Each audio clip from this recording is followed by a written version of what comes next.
সুদীপ্ত একা থাকবে বলে শহরের প্রান্তে ফাঁকা জায়গায় পুরনো একটা সরকারি কোয়ার্টার কম দামে ভাড়া নিয়েছিল। প্রথম প্রথম সব ঠিক ছিল, কিন্তু কিছুদিনের মধ্যেই অদ্ভুত ব্যাপার শুরু হলো। প্রতিদিন ভোররাতে 2টো থেকে 3টার মধ্যে তার ঘুম ভাঙতে লাগলো। কোনো শব্দ নেই, অথচ হাওয়ার মতো এক ঠান্ডা ছোঁয়া তার গলা দিয়ে বয়ে যেত। এক রাতে সে স্পষ্ট শুনল, কেউ যেন ঘরের এক কোণে বসে নিঃশ্বাস ফেলছে, কিন্তু তাকাতেই কিছু নেই। আরেক রাতে রান্নাঘর থেকে ভেসে এলো পচা মাংসের গন্ধ। সুদীপ্ত সবকিছু খুঁজে দেখল, ফ্রিজ, ডাস্টবিন, আলমারি, কোথাও কিছুই নেই, কিন্তু গন্ধটা ঠিক সেই কোণ থেকে আসছিল যেখানে সে আগের রাতে নিঃশ্বাসের শব্দ শুনেছিল। যত দিন যেতে লাগলো, ছোঁয়াটা আরো স্পষ্ট হতে লাগলো।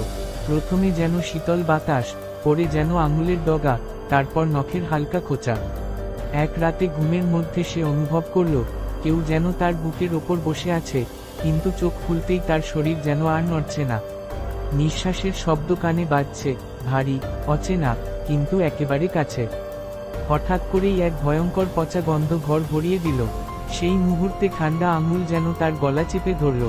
ভোরের আলো ফুটতেই সব স্বাভাবিক, কিন্তু গলায় লালচে দাগ, আর যেন নখের চাপ সে খেয়াল করল। সে বিষয়টা নিয়ে বাড়িওয়ালার সঙ্গে কথা বলল।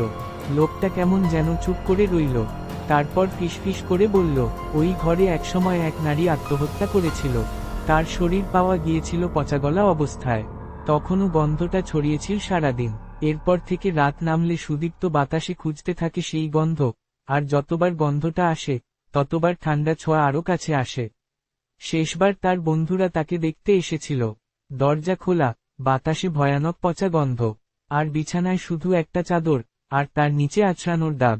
কিন্তু সুদীপ্ত নেই, শুধু একটা ঠান্ডা ছোঁয়ার অনুভূতি সবাই অনুভব করতে লাগল। বন্ধুরা, এই গল্পটা ছিল পুরোপুরি শব্দ, গন্ধ আর ছোঁয়ার ভৌতিক উপস্থিতি ঘিরে।